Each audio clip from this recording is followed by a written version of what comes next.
Well, good afternoon, everybody, and welcome to our all-college virtual meeting.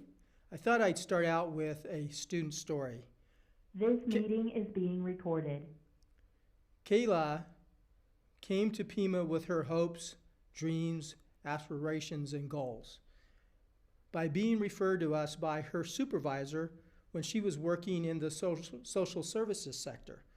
Her supervisor encouraged her because she noticed that Kayla was good with computers. She was often asked to help her coworkers with their computer challenges. So she decided to enroll in our IT cybersecurity program. In less than 2 years, she went from earning $22,000 a year to earning $40,000 a year by just coming to the Center of Excellence for IT and Cybersecurity. So I want to thank those faculty, the staff, who have done a tremendous job of supporting Kayla and her journey. But the nice thing about this journey is she was offered the job before she completed her studies, but her goal is to complete her studies with us. So she will be receiving her AAS in December. So thank you, Will McCullum, Chris Bonhorst, and all the fabulous faculty and staff in the IT Cybersecurity Center of Excellence for the great work you've done in supporting student success. Also, Kayla's experience is just one example of the many that we could share today of the great work each and every one of you do every day to support the success of our students. I want to especially thank our board for supporting a vision of change and transformation over the past 7.5 years, and for setting an ambitious standard for Pima, and that is of being a premier institution. But I also want to thank all of you, because a vision is one thing, but it takes all of us working together, one Pima, one team, one family, to bring this vision to life. And stories like Kayla are fine examples of that. But also remember, we've gone through some really turbulent times, but now we are sitting in a very firm financial position. We've gone into this crisis well prepared, and we're coming out better than ever. But I want to give some examples of that showcase why we're better than ever. For 2 consecutive cycles in a row, the Aspen Institute has recognized Pima Community College as one of the top 150 community colleges in the nation. Each and every one of us should be proud of that recognition. Very few colleges are able to be selected to be in the top 150, but it's even better than that. We were interviewed twice for the round to get into the top 10. Unfortunately, we did not get there, but it's an example of the great work that's happened over the last 7.5 years that have led us to be recognized as an Aspen institution. Also, 3 times we've been selected as a veteran supportive employer. Now that has a special meaning because, as you all recall, when I first arrived here, we're on the verge of losing our ability to certify our veterans for their benefits. And we've completely turned that around. And so I just want to thank Hector, Ted, and so many other people that were also part of that wonderful turnaround. Also, we receive almost every year tremendous recognition from LULAC for being a supportive college for our Latinx students. So I'm very proud to say that many of our employees have been recognized individually by LULAC as well. And just earlier this year, Pima, I think maybe for the very first time, was selected as and honored with the prestigious Bellwether Award. We had 2 nominations, so we had 2 in 2 different categories as a top 10 finalist, but we walked away in one of those categories with the actual Bellwether Award. So congratulations to Jeff Thies and all of the faculty and staff who brought that together, because as you remember, that was one of the other challenging areas when I arrived here, that the college had all but walked away from its commitment to developmental education. We have clearly turned that around and set a national standard for excellence in serving developmental education students. Also, Last year, our board was recognized by their Association of Community College Trustees as one of the 5 colleges across the country for our excellence in diversity, equity, and inclusion. So I want to thank the board for their tremendous support and for our commitment to social justice and diversity, equity, and inclusion. So let me say a little more about equity. As you know, this is a major topic throughout our country. And unfortunately, it took the death of George Floyd and so many others to finally awaken this nation to a reality that we must do better, especially better for our black and brown citizens of our great nation. Because for over 450 years, we have failed to provide them the access and to opportunities on par with other cultures, other races, other ethnicities. We must do better. And PIMA has been working on this for over the last 7.5 years. We've put in place the first ever, I believe, formal, written diversity, equity, and inclusion plan. And I'm very proud of that, and that has a lot to do with why our board was recognized with that national award. But also, come Monday, we're going to show the board our diversity, equity, and inclusion dashboard to show the progress that was made based on that plan, and as we get prepared to launch our next iteration of our plan. But some important other work is happening as we speak, because we know we can always do better, and we must continue to strive on a continuous improvement basis to do better, especially in the area of diversity, equity, and inclusion. So under the leadership of Dr. Dolores Duran-Sarta and Dr. David Doré, we have launched the Breaking Student Barriers Task Force. And so this group has done an extensive literature review. They're going to take another critical examination of our student experience processes, going to be looking at the curriculum, instructional materials, teaching practices, our policies, and so many other pieces. I'm also pleased to say that under the leadership of Dr. Josie Milliken of the Faculty Senate has also formed a Systemic Justice Action Committee to really look at and analyze our curriculum, teaching-related obstacles to equity and inclusion at the college. So I want to thank the faculty for embracing this important issue, and so that we can continue to do better by all of our students.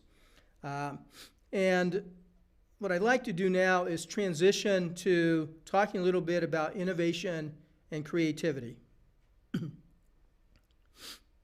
So over the last 7 months, I've had the great pleasure, thanks in large part, I would say, to the pandemic and us utilizing these digital tools to really be able to reach out to all segments of our college in a way that makes it very difficult to do in a physical presence.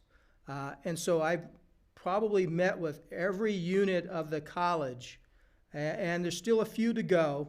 And what I'm seeing is this tremendous support, tremendous resilience and commitment to ensuring that our students can continue to be successful and thrive. And also what I've been able to witness is that the incredible buy-in there's been to the conversations we've had around Industry 4.0, the 4 superpowers, and the reality of the human plus machine world that we are now living in. And that cannot happen. Our ability to integrate these digital tools with the physical environment to create one seamless environment for our students and for us as employees. So I wanted to say thank you to all of you for that. And I just want to just highlight just a few examples. And I know there's many examples I can share, but I just want to highlight just a few. Unfortunately, I don't have time to touch on everybody that I've had a chance to come in contact with. So I say hats off to Norma in financial aid, and Bruce, Michael Tolino, and all of those folks in our enrollment processing side of the college for embracing the digital tools. They've launched a chat bot. This was pre-COVID when they launched this, and because of that, it's making a difference for our students in this current environment. I also want to acknowledge Stephen Hickenbottom and the entire faculty in the digital arts. And by the way, we are in the process of turning that whole unit, whole division, into a center of excellence. And I had a great opportunity, and so did the provost, and David Doré, I believe, was also there that day to experience some of the great work happening in that division. And so one part of that was this experience with Brandon Youngbottom and his digital arts virtual classroom.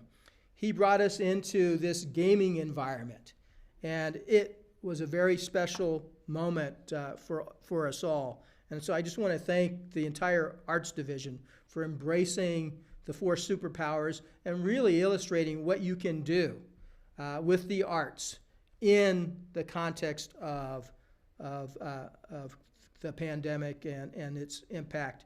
And I remember just viewing that video of those 2 students playing side by side in 2 different locations throughout Arizona, but in real time simultaneously. That can only happen because our faculty and staff have embraced the powers and opportunities that the technology has really brought to the surface. Also, today, just earlier this morning, many of us, the provost, the president of campuses, David, and so many others, we had a chance to meet with the science division.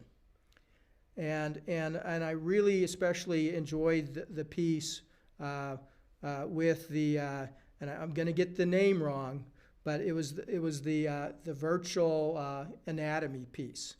And to know that we're being able to bring that to students, especially in in anatomy and physiology. And my understanding, we're going to be leveraging that over in the healthcare side too, and bring it into the augmented reality environment is very, very forward-thinking and game-changing for our students and for our community. Also, I want to say thank you to Ana Jimenez. Had a chance to sit in with the math division and see the digital classroom that she created. That truly was a very special opportunity that we had that day. And there's so many more of these stories I could share, and I just want to thank each and every one of you again for embracing Industry 4.0, embracing the 4 superpowers of artificial intelligence, of the mobile technology, of the cloud, and of the Internet of Things. Because without doing that, we couldn't be doing the gaming stuff. We could not be doing the digital classroom stuff. We could not be doing the augmented reality stuff. These are the things that our students need from us today and going forward. And that is why Kayla was able to come to Pima and be successful, to go from $22,000 a year to $40,000. But more importantly, she is now turned on to learning. It's not just about the compensation. That's very important. We all know that. But what's more important, she was turned on to learning and to now be able to be on a path to self-sufficiency. And that's because of what each and every one of you do, what all of us do each and every day. Also, I want to just briefly touch on the Centers of Excellence. We've been making incredible progress over the last 7 months. By December-ish, the Downtown Campus Automotive Technology Innovation Center should be, if not completed, it will be nearly complete. And the only reason why it might not be completed, we're still waiting for some equipment orders to come in so that we can install them into the facilities, and then the contractor can turn them back over to Pima. So if it's not done by the end of middle to end of December, we're hoping that we will have the keys as we go into the new year. Also, thank the automotive faculty. They have done a tremendous job of really turning around the curriculum, turning around the experience for the students in the program, and it's phenomenal, and I can't wait to have them go into this new facility, and it will be a bright, shining example of what a Center of Excellence is all about. Also, we are in process with our Aviation Technology Center. They are tearing up the concrete as we speak. They've been tearing down portions of the existing facility to make way for the new facility to be combined with the existing facility. And again, I just want to thank the leadership in aviation under the direction of Dean Wilson for the tremendous work they're doing in leading that transformation. And the other cool thing about aviation, I'll just share this as an aside. When Bombardier came to Pima and they asked us just a simple question: will you offer Part 65 for individuals who already have experience with aircraft but do not have the licensure from the FAA to be able to work on commercial aircraft? And I remember that conversation vividly, and without hesitation, I knew I could say yes, because our aviation faculty were committed to being able to be responsive to the needs of business and industry. And so because of that, we are now offering a short-term opportunity for folks who come out of the military to quickly skill up and take the licensure for that FAA certification so that they can work on commercial. And by the way, that's just a 4-week program that allows them to do it. It's non-credit, but it's still very transformative nonetheless. I already made reference to IT cybersecurity. If you haven't had a chance, if you get an opportunity, you got to go visit the East Campus. That center is just phenomenal. The work that Bill Ward and his team has done to transform parts of that campus and turn it into a state-of-the-art IT cybersecurity center is very, very special. So please, we're hoping to do a open house, and I know we can't bring everybody in all at one time, but I think over time, everyone will get a chance to see the great work. And I don't have time to go into all the other centers, but I want to say this. For those of you where we have not put the focus yet on creating a potential center of excellence, if that's something you're interested in, please come and talk to us. We'd love to turn every program of this college into a center of excellence. But there are expectations in which to do that. And the first and foremost is a commitment to excellence and holding your program to the highest standards for not only this community, but as a beacon of success for this nation. And that's where we're headed, and we have so many fine examples of that. So what I'm going to do now is I'm going to ask Nick Richmond and Anthony Sovak to talk a little bit about planning at the college. And then I'm going to have Provost Dolores Duran-Serta talk about what's happening with some of the academic transformation work. And then I'm going to turn it over to Dave B. To give us an update on budget. And it's the same update he provided the board earlier this month. And then I'll return to talk about some of the safety pieces we've been working on during the pandemic, and talk about the opportunities that the pandemic has presented the college over the last 7 months. So with that, Nick, Anthony, over to you. Great. Thank you very much, Lee. And hello, everybody. It is wonderful to be here with you today for this all-college meeting. So I'm going to share my screen with all of you, and I'm going to be asking for your input. So we're going to be using Menti today, and what Anthony and I would like to chat with you about is to gather your input on some draft statements that we're developing for the new mission fulfillment framework.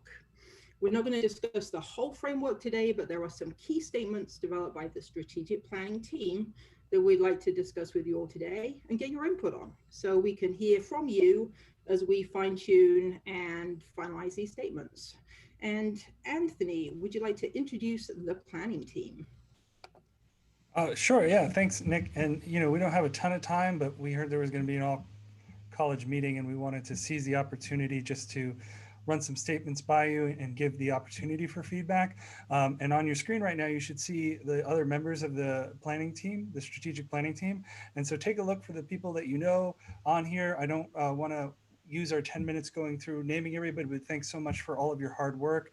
And if you are interested in what you hear, or you want to know more about how we got to these statements, please reach out to these folks and or myself or Nick, and we'd love to walk you through that process. We're super nerds about it, so we're very excited to talk about it. But I think what we wanted to do first and foremost was um, talk about the three kinds of things that we're going to be talking about today. And so Nick, do you want to give us our brief definitions of what we mean when we say purpose, mission, and behaviors? Yeah, absolutely. So the three things we're bringing forward for your input today: our purpose statement, mission statement, and behaviors. And I see a few of you are connecting. For those of you unfamiliar with Menti, you'll see the website and the code across the top. So please join us when you can. Essentially, the purpose is our why.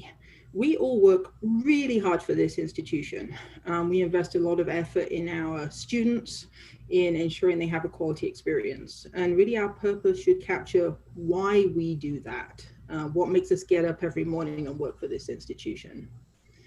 The mission is the what. It's intended to be a summary of the present day college and the services we provide and to whom.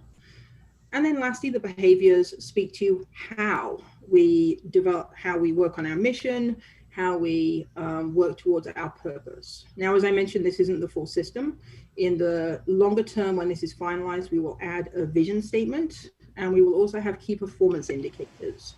But these are the statements that the planning team has been focusing on, and the ones where we're ready to bring them forward to the full college community for your input.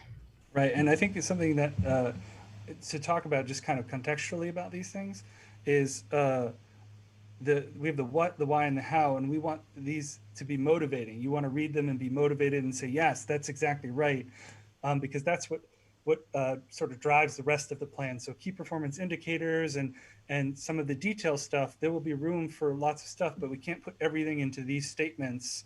Otherwise, they become gobbledygook, and then you read them and you're not motivated to do the thing, right? So I guess that was my own realization in doing this process is if you want it to be an effective purpose, mission statement, or effective list of behaviors, then you really have to have that buy-in. And so that's part of the reason we share it with you. What's the most essential things in these categories? Thanks, Nick. That's a really good addition. So as we talk about the purpose, there are a few variations of the statements that we have been looking at. So we're actually bringing four very similar, but slightly different versions of this. And we'd love to get your input on which you like. So the first of these, this kind of includes all the different pieces we've talked about. Transforming lives through education in Southern Arizona and beyond. You can compare that with this version, which is the most abbreviated one from the suite that we've been talking about, which is simply transforming lives in Southern Arizona. And what you can see on the slide here are the four different options that we've been thinking about. And you can see that they kind of different variations across the different phrases that I mentioned in the first two. And what we'd love for you to do is go in here and rank these. Which one do you prefer? Which resonates most strongly with you in terms of your why for being at Pima? Right. Yeah. And as you're doing that, remember, of course, you'll have opportunities to comment on things you think, hey, I really ought to be there. That isn't, that'll be the next slide. But to reach out to those members, if you're like, well, how did you end up with this statement? But it was the process, a lot of process, a lot of discussion, a lot of wordsmithing kind of got us here. And then we were sort of some like certain phrases in there, some like others, some are more concise, and that's more motivating. Others say, no, this definitely needs to be in there. So thank you. And I see the two statements that include through education, currently in first and second place. I've been watching them, they've been moving around. It's always really fun doing these. Okay, which one's going to win? Which one's going to win? We just get side bets like racehorses here. Absolutely. So as Anthony commented, we want to make sure you have the opportunity to give comments too. Now I'm seeing other responses still coming in, so I'm going to pause for just a little moment longer. I should stress, if there are comments you want to add and you don't get a chance during this presentation, please, as Anthony mentioned, reach out to a member of the planning team. You can also email us. These statements are still under development, and any input that we receive through any channel, be it Menti, be it through the chat for the meeting today or through email, we'll make sure that that gets incorporated into the conversation. But it looks for today's purposes that the preference, quite a lot of responses for the different ones, but transforming lives through education in Southern Arizona and beyond seems to be the winner for today. So thank you all for your input. And let me take us to the next slide. And this is just a text slide, so you can enter any comments that you'd like to share with us about these statements. I'd encourage you to think about entering things here. If there are particular words or particular phrases within this that are especially important to you, please tell us about that here. If there are things you particularly don't like, mention that here as well. And I'm going to pause because the responses have come in. I love watching them as they come in. But so, Nick, this stays open a little bit, right? Because there's a lag between when you and I are talking and when it gets broadcast, right? So they should be, or is it when you click the button? See, now that's a technical question I shouldn't have asked, but. That's a good question. There's a little bit of a delay. So we'll give it a moment. We'll make sure people have a chance to comment. And as said, we... I told you Buzz Lightyear would be here. I see him. That wasn't me. I'm waiting for the robots to show up because they usually make an appearance when we have sessions like this. And I was going to comment, Özlem Kasira on my team is watching the chat within YouTube. And so any comments you send that way as well, she will be copying out so we can make sure we have a record of that. But this is great input. And I see the question, why are we doing this again? This is part of our periodic review of the mission that we do the year before a strategic planning cycle. So this is really a touch base to make sure that what we have in the framework is still relevant and engages everybody. And for PIMA this year is particularly important because we made some very big changes. I see robots coming in. Thank you, whoever submitted that one. And so we're having this review again, partly because of the scope of changes last time to make sure we went in the right direction. There's been some input that the mission framework, as it currently stands, is a little complicated. So we want to try and simplify. But really, this is part of the gear up for strategic planning. Yeah, and another thing is, you know, we are obligated to have this sort of plan through our accreditation, and it only makes sense if it's actually doing something. And so I think one of the goals that we had at the onset, Nick, was we're trying to come up with something that captures the why, the what, and the how of what we do in such a way that it still allows us to be flexible going forward, the way most businesses are doing now, where most businesses don't necessarily have a 5-year plan anymore, but they have sort of a flexible framework. And so this strategic plan is trying to incorporate the best of both worlds. Mm-hmm. Absolutely.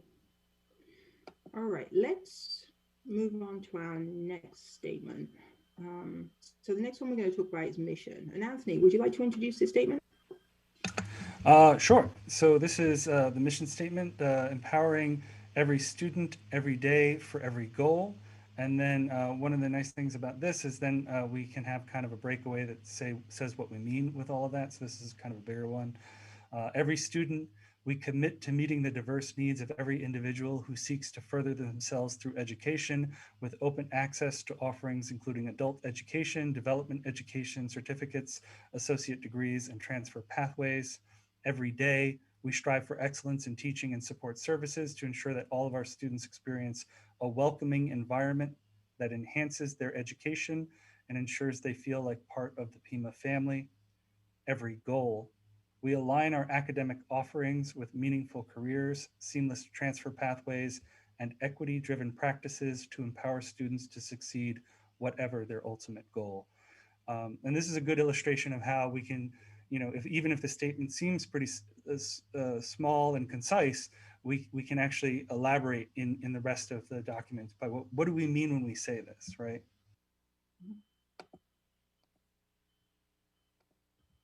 So let me move this forward so we can gather your input on this statement. And while you look at this and kind of vote on what you think, one comment I'd like to add, in the current framework, we have the core themes and objectives. You may recall when we have the 7 core themes, we have very detailed objectives. What we're trying to do through the revision to the mission statement is essentially collapse all of that.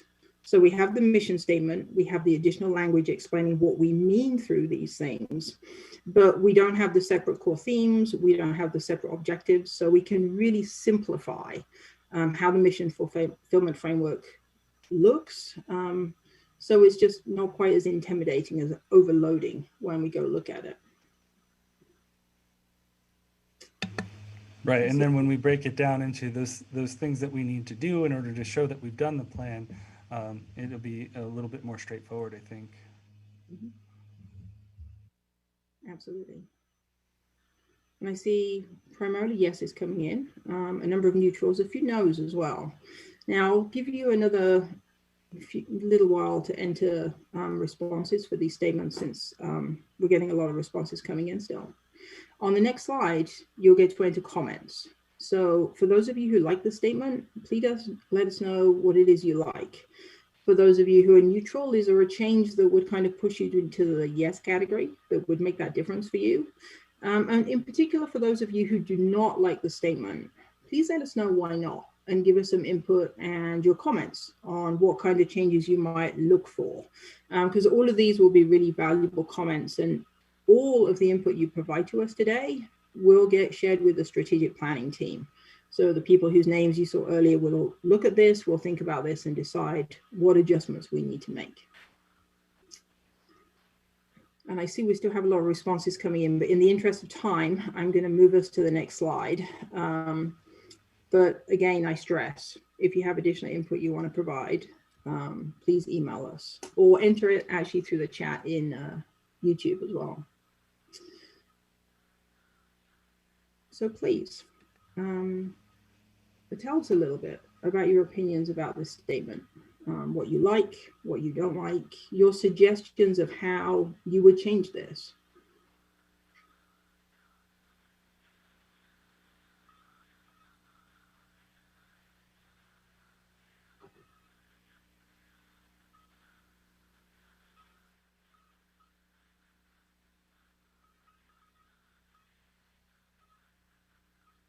And I see a comment come in regarding ESL and how it doesn't fit any of the listed categories. And that reminds me of a question I wanted to make sure I ask to all of you. In the current mission statement, we have the word comprehensive. That's kind of been unclear sometimes to us during the last few years. And so we tried to spell that out. It wasn't intended to leave anything out, but to list the different kinds of educational opportunities we provide. As you look at this, if you see something that you feel is missing, that's really important input for us. So absolutely enter that in here so we don't lose anything.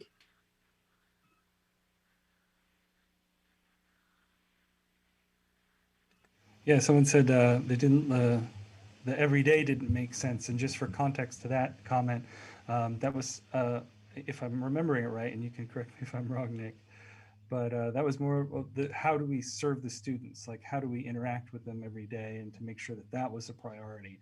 And so sometimes when we're trying to make these clever phrases, we might slip, away from the more specific, I would say every student, every day for every goal, that sounds great, but only if we were on the right page of what day, perhaps. And so if there are other suggestions that would make that, how is this providing, how can we say that we're providing that excellent day-to-day service, right? I think then that would be particularly helpful. Mm-hmm. Absolutely. All right, so we have one other topic on which we would like to gather your input. And these are the behaviors. These are not finalized. We're actually still in discussion about the list that we would put together.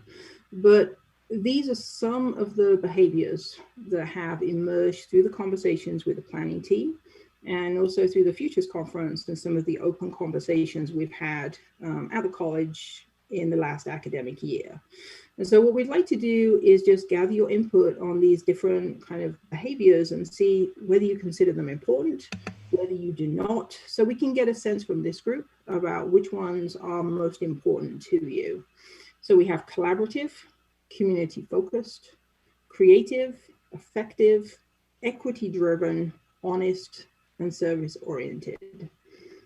Yeah, and just remember, behaviors is the how we do what we do, right? We have the purpose for the why, the the mission for the what, right? And the behaviors for how do we do this? What are those things that we're going to, commit to being, every day to each other, to the community members, the students. And I will say that, it was such, at the time it seemed just so exhausting going from we went to every site to do one of the mission review frameworks, and we did some online. It sounded so exhausting, but now after, being in lockdown for 6 months, I feel kind of blessed to have, done that and reached out to everyone. But I remember when Nick and I were putting this presentation together that, I made a case because I do think that all of these showed up many, many times, right? In these giant lists. So.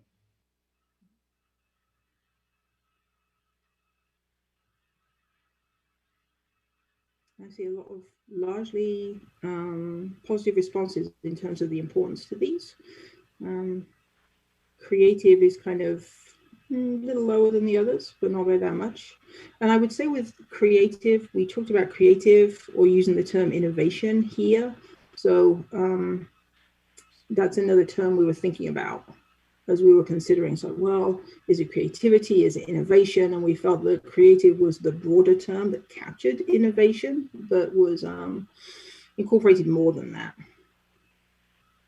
But thank you all for the responses. We should move on to our last People slide. love honest and effective, though, that's for sure.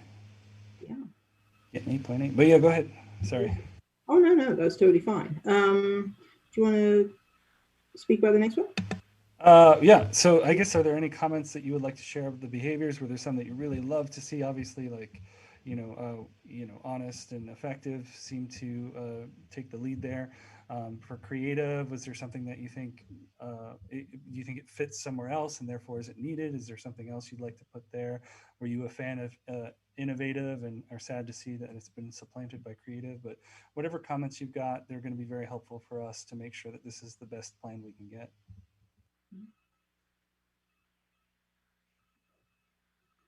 Yeah, and that's a great comment. The definitions for these things are up to interpretation. That's sort of the next step. So we were saying, should we bring the behaviors now when we haven't done that defining work? And I think the thought was yes. But so broadly speaking, what do these terms mean? But then how do we demonstrate? Like the next question is obviously, how do we demonstrate that we are honest and we behave honestly or we behave effectively, right? So great comment. Absolutely. Now, this is our final slide, and it's time to move on to the next item on the agenda. We could talk about this for hours, but we have to behave because we have other topics today. But what I'm going to do is I'm going to leave Menti open. So if you want to come in here and add other comments as you think about it, be it on the behaviors, or you could add other input if you like here as well. So this will be running through the duration of the meeting today. So if you want to submit other comments, you certainly can. And as I say, every comment you enter here, we will be sharing with the strategic planning team and using it to inform the direction that we go. So thank you all for your input today. Thank you, Anthony Sovak, my wonderful co-chair, and the other members of the planning team. And with that, I believe we are transitioning to our provost, Dr. Dolores Duran-Seda. Nick, and thank you, Anthony. Good afternoon, muy buenas tardes. I hope the fall semester is going well for all of you. It's hard to believe that we've been in this virtual and online mode for 7 months. I miss seeing all of you in person. I miss being on the campuses, talking to our students, but I know we're doing the right thing in continuing in this mode for the safety and health of all of you and of our students and our community.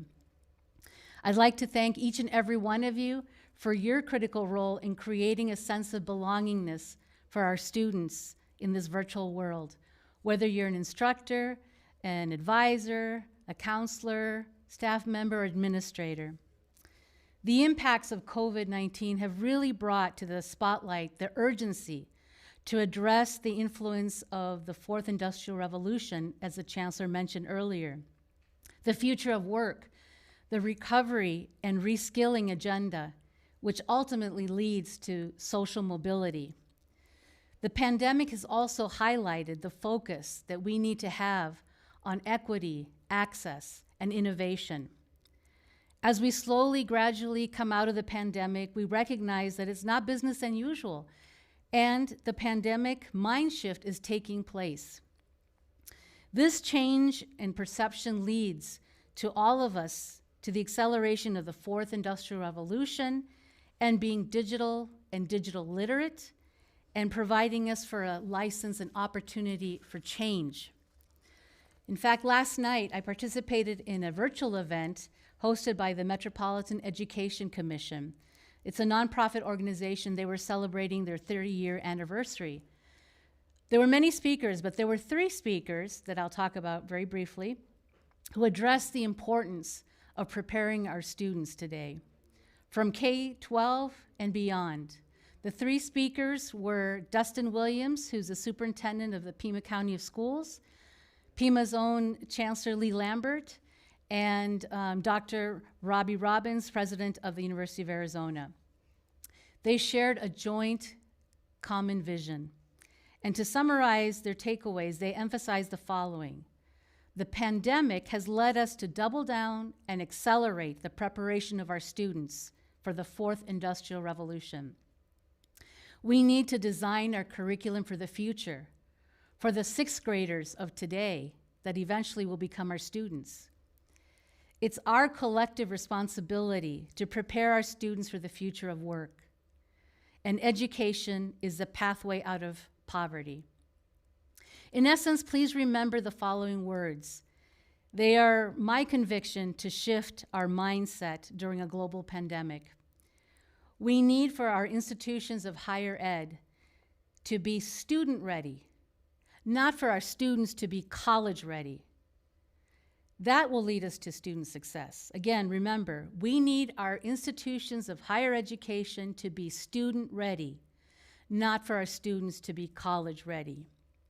How are we going to achieve this? With your help, with all of us working together and collaborating. No matter what we do at Pima, it is our collective responsibility to make Pima student ready, especially now during these pandemic times. We want to focus, as I said, on equity, on access, and on innovation. So I'd like to show you a slide, a graph, that demonstrates reimagining the academic and campus enterprise. It should be coming up soon. There it is. Okay. So as we look at this graph, the bottom part, the gray part, shows the traditional form of higher education. The green part shows the exponential form that we are aspiring to. So you can see the future of work.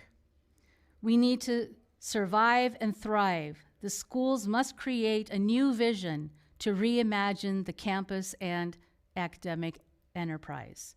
So that means taking a look at the fourth industrial revolution. How are we going to upskill and reskill our students? You continue looking at the next part, future of learning. We need to position ourselves to meet the demand of an evolving learning landscape. So what does that mean? That means we need to prepare ourselves, but our students too, with digital literacy. It means perhaps looking at universal design with our programs, our credit classes, also offering non-credit or workforce components. That means offering micro-credentials, scaling up our iBest.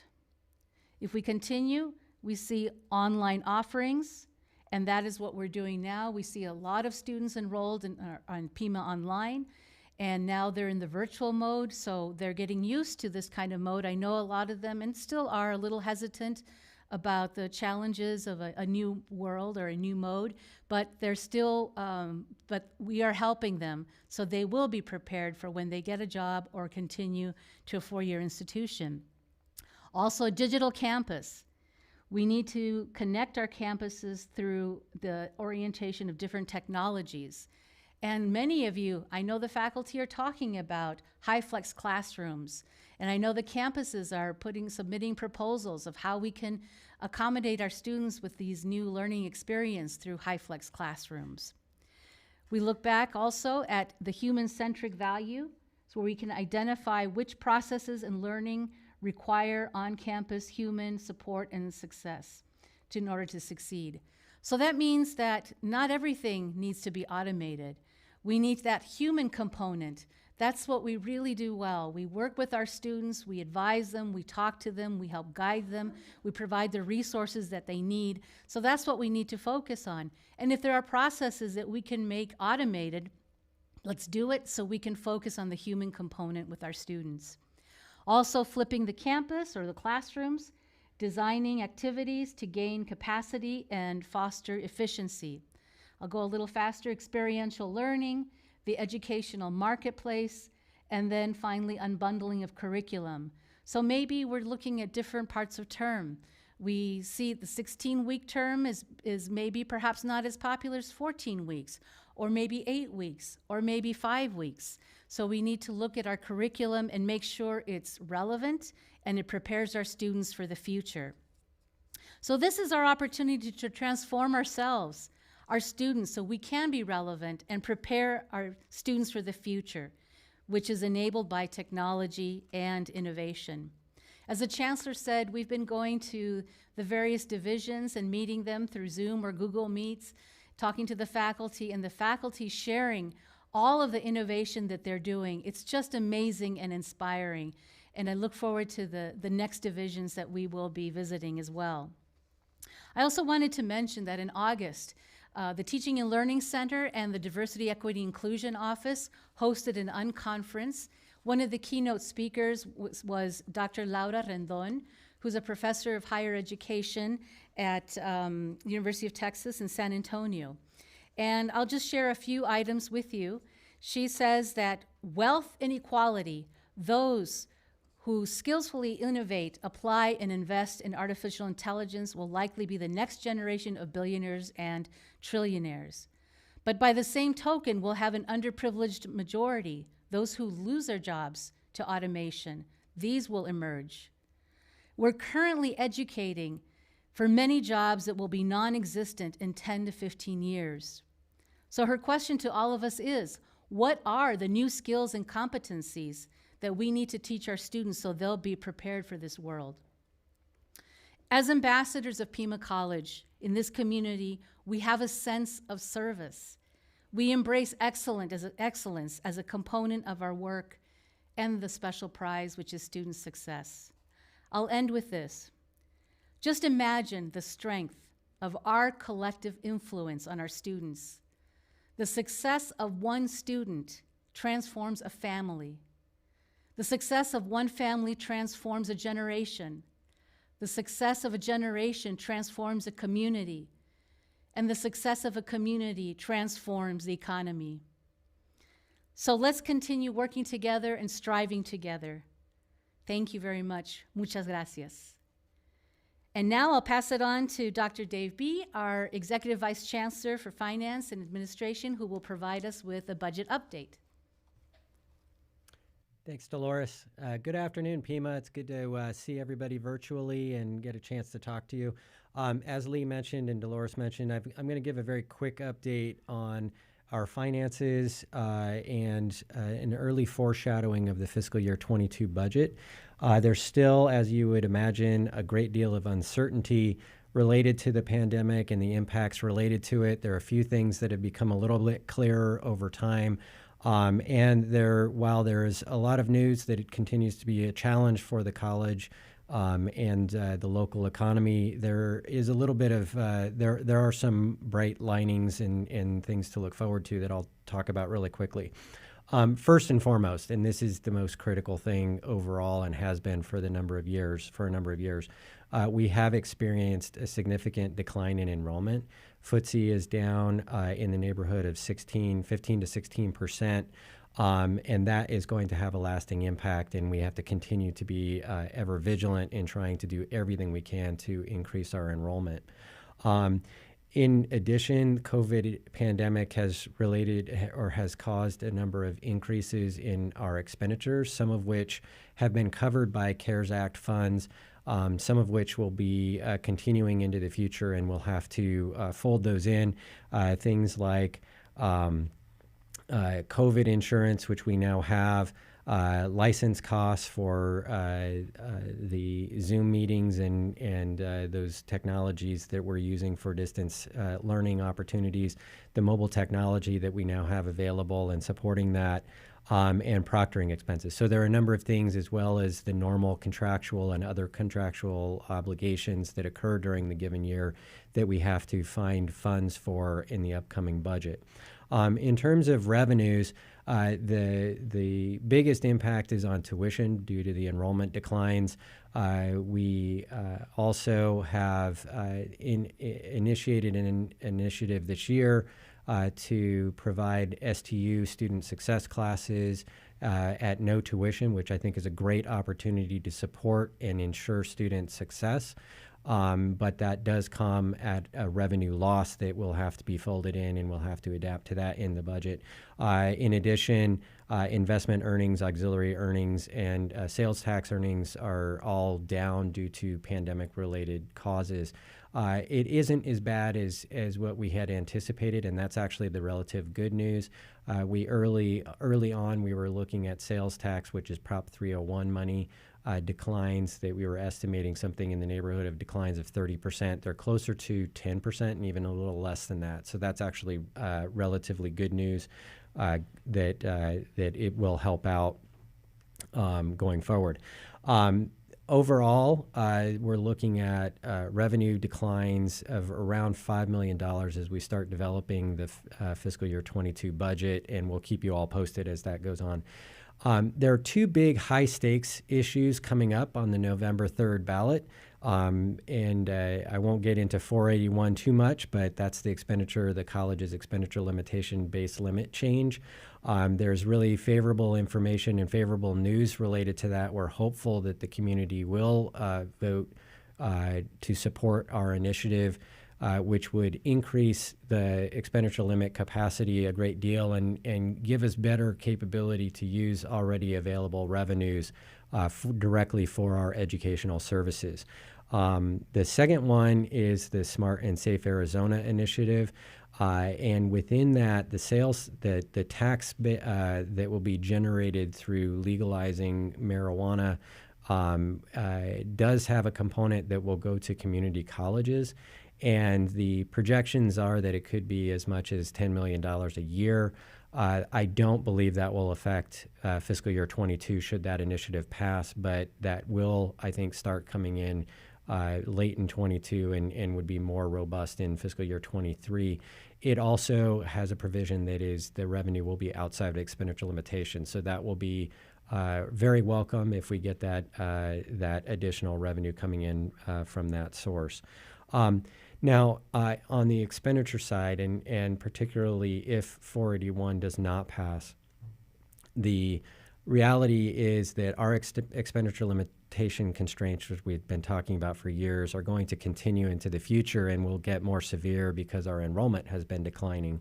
That likely will require higher than desired tuition increase proposals, additional debt ideas and vehicles to offset some of our expenses, and then budget reductions.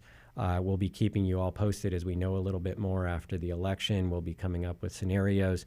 One important thing, and this is the last point I want to make, is that should Proposition 481 pass, it doesn't change the fact, it doesn't increase our enrollment, doesn't solve the enrollment crisis, nor does it change the need to reduce and reallocate our resources throughout the college. We really need to focus our resources, get resources aligned with the growth areas of the institution, and we'll continue to work on that. That includes upskilling, reskilling people to have the capabilities necessary to be successful and to support our operations in the future. So with that, I will turn it back to Lee to keep this as short as possible. We're in relatively good shape. We have some challenges going forward, and looking forward to seeing the outcomes of our election. And back to you, Lee. Thank you, Dave, and thank you, Dolores and Nick and Anthony. Just a few things I want to touch on.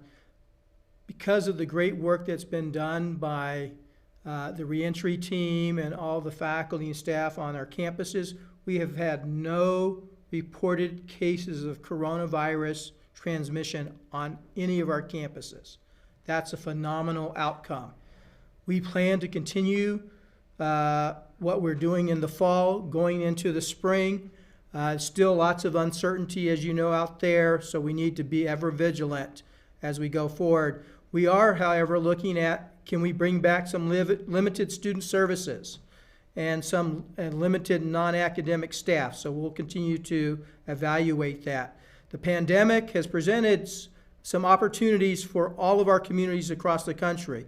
I'll just give some examples here in Tucson. According to Brookings, there are over 175,000 individuals, working individuals, who are considered low wage earners. 36% of them have some college, no degree. 8% have an AA, 12% have a BA. 46% of that 175,000 individuals are Hispanic Latino. When you combine this with other groups of color, over 50% of our community of color who are wage earners are considered low wage earners. This is a challenge, but an opportunity for PIMA to really help support these individuals to really upskill and reskill to better opportunities. According to the National Student Clearinghouse, there are 36 million Americans who have some college, no degree. So if you take our portion of that, we have 63,000 individuals in Pima County with some college, no degree. You couple that with the 70,000 adults who do not have a high school education. Those two numbers combined are as large as the total number of students in our K-12 system in Pima County. Now keep in mind, our high schools graduate about 8,500 individuals a year. So where's our opportunity space? But what is important to understand about those adult learners? According to Strata, 2 in 3, 68%, consider enrolling in education, prefer non-degree pathways. That's up from 1 in 2 just a year ago. This becomes important. This is why I really believe we must invest and strengthen and grow a non-credit pathway option leading to credit. So non-credit, PLA, prior learning assessment, to translate that over to credit.